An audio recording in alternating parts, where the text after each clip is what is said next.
ازيكم عاملين ايه؟ النهارده معانا طريقه الكسكسي بالسكر من اشهى الاكلات البسيطه المتوفره في كل بيت. في الفيديو ده هتعرفي طريقه عمل الكسكسي بطريقه سهله وسريعه بخطوه وخطوه. معانا هنا حوالي من 2 كيلو دقيق. انا الميه اللي انا بحطها على الدقيق دي خلطه معاها حوالي معلقه من الملح او معلقتين كبار، وابدا ان انا برش الميه عليها واحده واحده كده، مش بحطها خالص واحده واحده ولا ان انا بحطها مره واحده، بالعكس خالص. انا عايزه افرول الدقيق معايا. ببدا ان انا ارش زي القطرات كده زي ما انتم ما شايفين، وابدا ان انا افرول الدقيق بالميه. بسم الله ما شاء الله، زي ما انتم ما شايفين، اللهم بارك يا رب. زي ما انتم شايفين كده، ما حطيتش الميه خالص كلها مره واحده، لا انا بحط واحده بحط قطرات من الميه المخلوطه معايا بالملح. هو دقيق صافي مش عليه اي حاجه. زي ما انتم شايفين، كل ما بحس ان العجينه معايا او الدقيق يحتاج من قطرات الميه انا بحط له. انا ما بعجنش يا جماعه، انا بفرول الدقيق زي ما انتم شايفين كده، وابدا ان انا ابسه او افروله، وابدا ان انا احطه معايا في الكبه حبه حبه كده، وابدا ان انا اطحنه لحد ما يبقى معايا ناعم. خلي بالكم علشان احنا هنعمل الخطوه دي على 3 مراحل، دي اول مرحله. وابدا ان انا انعمه في الكبه بتاعتي، ما عنديش كبه ممكن في الخلاط عادي. بصوا بقى ناعم ازاي. عندي حته بقى من القماشه، عندي حته من الشاشه، عندي اي حاجه تكون نضيفه وطريه، ان انا هحط المكون بتاعي دوت على حمام بخار اهو. زي ما انتم شايفين انا بتاكد من نعومته الاول، مفيش حاجه متكتله معايا، ما عنديش شاشه، عندك اي حته قماشه بيضه زي ما انتم شايفين انا لميته اهو. وعندي هنا حمام بخار يا جماعه، زي ما انتم شايفين، حله فيها ميه واكون حكماها بحته عجينه واحطها زي ما انتم شايفين كده، واربطها كويس، وابدا ان انا اغطيها بغطا الحله واسيبها حوالي ربع ساعه على حمام البخار. هنا ما شاء الله اللهم بارك. دي اول خطوه يا جماعه، خليكم مركزين. هنا بقى الدقيق بالميه اللي معايا، بصوا ما شاء الله. هنا بقى ده كده استوى، بس مش استوى كامل. زي ما قلت لكم احنا بنعملها على 3 مراحل، وممكن في ناس تعملها على مرحلتين على حسب التسويه بتاعتها. فانا اخدت معايا حوالي 3 مراحل. طول ما هو فيه لون ابيض كده من الدقيق ده كده عايز ان هو يتطحن تاني ويتحط على حمام بخار تاني. هنا طلعته معايا، ببدأ ان انا افضي كل حاجة في الشاشة او حتة القماشة بتاعتي ما تكونش سميكة عشان تاخد البخار بتاعي، وابدأ ان انا افروله كده. دي اول خطوة، انا بفكركم كل شوية ان دي اول خطوة معايا.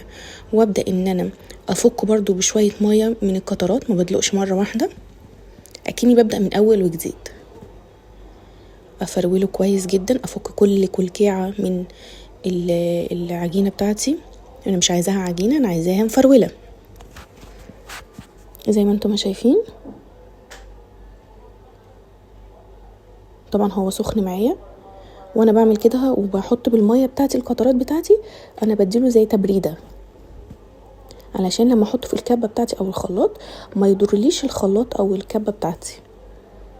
افرول كويس. هنا هبدأ ان انا احطهم تاني زي ما انتم شايفين. دي الخطوة رقم 2 يا جماعة، زي ما انتم شايفين.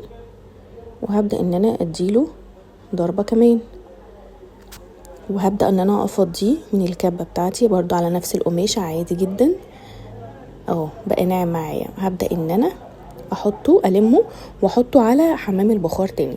طبعا كل ما المية بتاعتي بتقل في حمام البخار بزودها مية، وابدأ اشيله كده واقفل عليه كويس جدا واغطيه بغطا. هبدأ ان انا اشوفه تاني. دي المرة التانية، انا في الغالب ما صورتلكمش المرة التالتة، بس انا اخد معايا 3 مرات تسوية و3 مرات طحن زي ما انتم شايفين. هنا افضيه المرة التانية. طبعا نخلي بالنا كويس جدا لان دي يعني حاجه بتلسع، ممكن تلسعنا لا قدر الله، وما يكونش جنبنا اطفال. بصوا فرقت ازاي المره التانية عن المره الاولانيه يا جماعه. بصوا بسم الله ما شاء الله. بس طبعا كل ما هو في حاجه من دي او نقط زهره بيضه قدامي ده كده غلط يا جماعه، ان احنا لازم، ده كده معناه ان احنا اصلا لازم ان احنا نكرر الخطوات دي للمره الثالثه، لان احنا لو اكلناه بالدقيق الابيض كده وهو لسه فيه ممكن يشرقنا. فانا بفروله كده وهبدا ان انا احطه تاني واخلطه تاني. فانا في الغالب ما صورتش الخطوه الثالثه. هنا بسم الله ما شاء الله بعد ما خلصنا ال3 خطوات شايفين هبدا ان انا اغرفه. وطالما انا غرفته يا جماعه في الطبق وحطيت له كل حاجته اللي هي الزبده او السمنه البلدي، ويستحسن السمنه البلدي والسكر والمكسرات، الطبق ده لازم يتاكل في ساعتها، ما ينفعش يبات. هنا عندي بقى احط رشتين من معلقه السمنه البلدي. خطير يا جماعه، خطير يعني، بسم الله ما شاء الله خطير. حاجه كده نحلي بيها، حاجه تحليه عندك مناسبه، نفسك راحت لحاجه حلوه. بس طبعا ده بره الدايت يعني، يودي في داهيه بصراحه. هنا احط السكر البودر بتاعي، برضو انتوا بتحددوا الكميه بتاعتكم على حسب احتياجكم زي ما انتوا ما شايفين. بسم الله ما شاء الله، يعني رجعنا بالزمن القديم بصراحه، تحفه. عايزه بقى تحطي زبيب مش حباه، حطي مكسرات.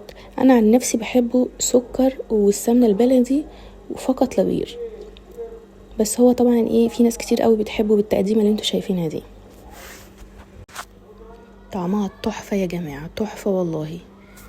بتفكرنا زي ما قلت لكم كده بايام زمان. طبعا زي ما تحبي بقى، انت عايزه تقدميها دافيه، عايزه تقدميها بارده، على حسب انت حابه